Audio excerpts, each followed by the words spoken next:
This is really problematic for him to attack the media. Again, some criticism is that he might be trying to delegitimize the media entirely. John McCain came out this week with an honest... Well, that's sure what it seems like. Yeah, and John McCain sort of suggested, this is the first step to dictatorship. Now, that doesn't work with the American political system, but everything that Donald Trump has done so far is unprecedented, so we have to see where this goes. But it is really ominous for the president to call out, basically targeting and investigating specific journalists, asking for sources to be revealed in public speeches to CPAC.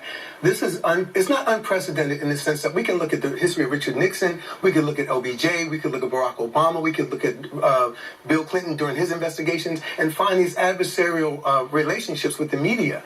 But the tone and the overt nature in which I think Donald Trump is carrying this out is taking it to a whole nother level of intensity before the public. Most of these people have kept their personal animosities toward media public, and we find out many years later through private tapes. But Donald Trump is blasting this out, and I think that's really ominous for the legitimacy of what we call in the third or the fourth estate. Some people say that the press had a love affair with President Obama. Mm-hmm. Some reporters even cried at his farewell speech. Yeah.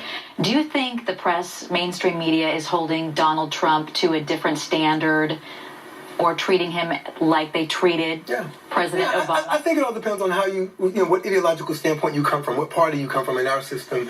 But certainly there was animosity with Barack Obama, as well as I said last time. Barack Obama also excluded national chains, including Fox, from his own press conferences. And a lot of people don't know that. While President Trump has excluded certain organizations, President Obama excluded Fox News. And David Axelrod talked about that earlier, and he sort of distinguished this by suggesting that he continued to meet with Fox on a weekly basis to sort of speak to their audience and to their reporters whenever they were called upon. So he sort of deviated the differences, distinguished between the Obama sort of reaction and the Trump reaction to these criticisms and so. Do you think President Trump has any legitimate points when it comes to criticizing the media?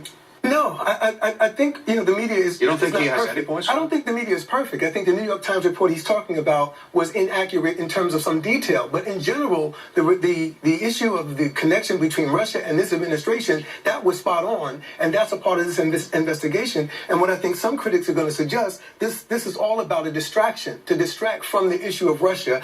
Each time something blows out, like the fact that Reince Priebus, there's this national report that Reince Priebus was talking to the Justice Department, comes out, we find another sort of red flag or red herring offered up somewhere else, and everyone turns to that conversation. So now the news cycle Friday and then it's coming Sunday on the talk shows, they will talk more about this than Reince Priebus and his direct contact with the Justice Department. That's really problematic for our democracy, as much as his targeting the media is these other things that are going on that they're trying to distract us from.